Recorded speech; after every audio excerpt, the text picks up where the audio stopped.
अस्सलाम वालेकुम नाज़रीन, मैं हूं हकीम ज़िया शाहिद। वेलकम करता हूं आपको अपने चैनल पर। उम्मीद करता हूं आप लोग खैरियत से होंगे। एक बार फिर एक नई वीडियो के साथ और एक नए नुस्खे के साथ आपकी खिदमत में हाजिर हूं। आज हम बात करेंगे अंतड़ियों में जो सुद्दे हो जाते हैं, जिनकी वजह से मतलब बहुत ज़्यादा तकलीफ़ का बाइस हो जाता है। कब्ज़ की एक तो शिद्दत हो जाती है बहुत ज़्यादा, और जब ज़्यादा कब्ज़ रहना शुरू हो जाती है तो फिर अंतड़ियों में सुद्दे बन जाते हैं, और जिनकी वजह से ताफुन फैल जाता है अंदर और गैस्ट्रिक का बहुत ज़्यादा प्रॉब्लम हो जाता है। इवन सर में दर्द, सर भारी, चक्कर आने और पेट का फूल जाना, खुराक हज़म ना होना, मतलब बहुत सारे मसाइल जो हैं इससे पैदा हो जाते हैं।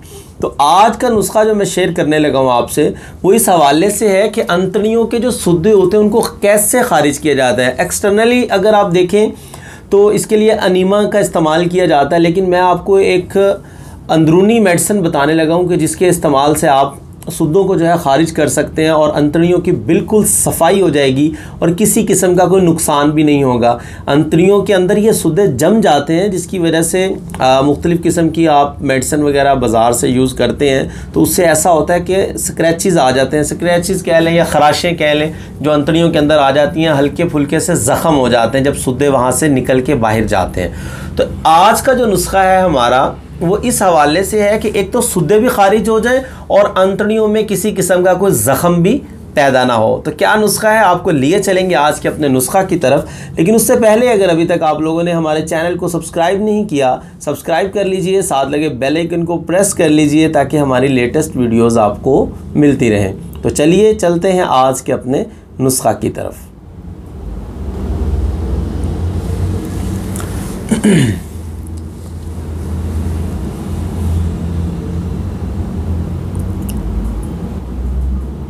जी नाज़रीन, तो आ चुके हम अपने आज के नुस्खा की तरफ।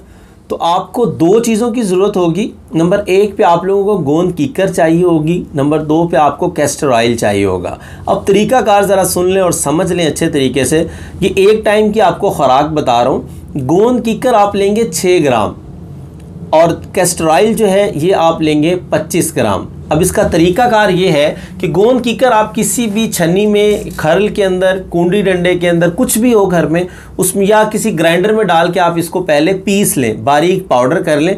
उसके बाद किसी बर्तन में डाल के आप थोड़ा थोड़ा पानी डालते जाएं और इसको हिलाते जाएं।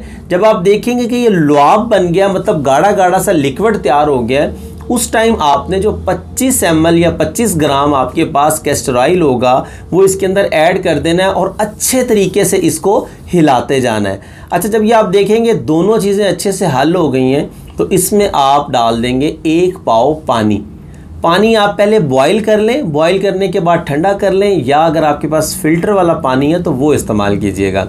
1 पाव पानी ऐड करने के बाद आपने इसको अच्छे तरीके से फेंटना है या किसी बोतल के अंदर डाल लें और इसको अच्छे तरीके से शेक कर लें तो ये एक वाइट कलर का महलूल तैयार हो जाएगा आपका।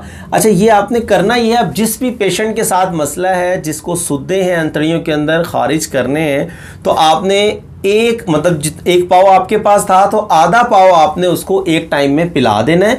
1 घंटे का वक्फा करना है। 1 घंटे के वक्फे के बाद आपने जो बचा हुआ आपके पास लिक्विड होगा वो फिर दोबारा से पिला देना है।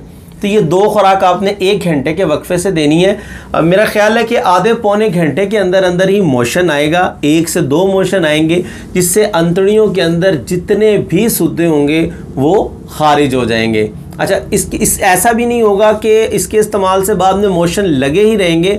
1 या 2 मोशन आएंगे और तबीयत जो है नॉर्मल हो जाएगी और सुद्दे जो होंगे, जितने भी होंगे अंतड़ियों के अंदर, वो अल्लाह के हुक्म से खारिज हो जाएंगे। तो ये एक ही खुराक बहुत रहेगी, दोबारा देने की ज़रूरत ही नहीं पड़ेगी। लेकिन अगर ऐसा फील होता है कि अभी सुद्दे बाहर नहीं निकल पाए सारे, तो आप कम से कम 1 दिन का गैप दे के फिर दोबारा इसको इस्तेमाल करेंगे। रेगुलर रूटीन के साथ इसको इस्तेमाल नहीं करना।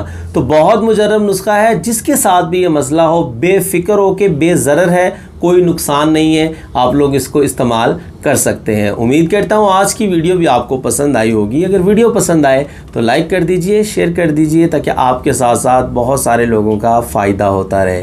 तो आज के लिए इतना ही था। मिलते हैं किसी अगली वीडियो में। हकीम ज़िया शाहिद को इजाज़त दीजिए। अल्लाह हाफिज़।